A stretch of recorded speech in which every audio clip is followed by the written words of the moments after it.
I'm not too sure if we've actually managed to make contact with him, but let's have a look from our Durban studios. A very good morning to you. Good morning. Ah, good. Good to hear your voice. I'm glad that you made it there this morning. How was this actual research conducted? Well, it was an online survey, and it was specifically aimed at medium to large enterprises. And the feedback was quite significant. All right, very, very interesting. Okay, well, let's talk about that interesting feedback. What did you find, I suppose, one of the most interesting points? For me, the most interesting point is that nearly 75% of employees would welcome additional communication, even after hours and on personal devices, if they felt that the information was of any value to them.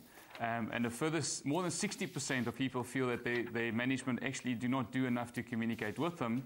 And that 60% also believe that most of the information that they get is either inaccurate and cannot be trusted.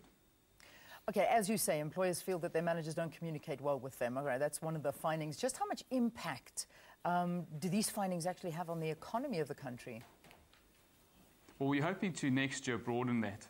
This year the study was just was a benchmark.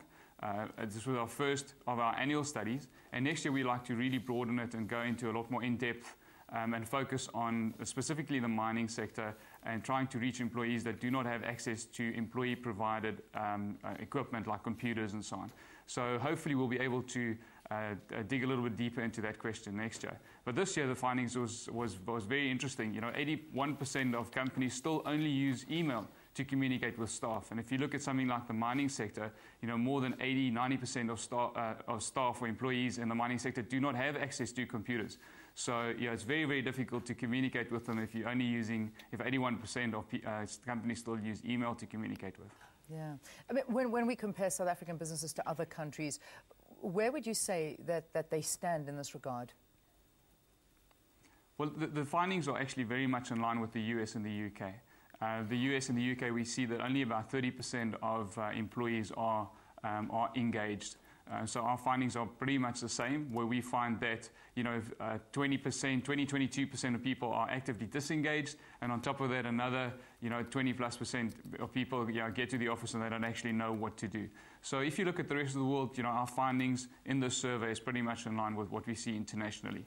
We have additional challenges where we have very, very large numbers of employees, specifically in the heavy industrial areas, where not enough is necessarily done to communicate with those staff. So part of the survey was specifically, us as a technology company, is to look at what new technologies would staff be willing to embrace for leadership to be able to use to communicate to them. What do you think the solution? I mean, that's one of them, but what else do you think can be done? Well, there's a lot that needs to be done. Mainly, 2/3 of the problem is ineffective management. Giving management the tools, or can I use the buzzword leadership, giving leadership the right tools so that they can actively engage the employees. But technology can assist a lot.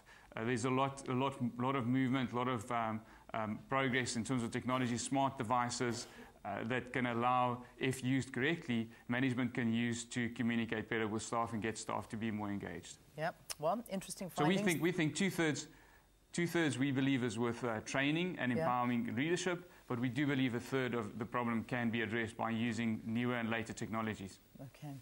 All right. Let's leave it there. But if people would like to see and read more about this, is it available perhaps on a website of yours, or where can they get hold of it? Yes, they can go onto our website. It's www.pdtsa.co.za. All right, so that's pdt.co.za.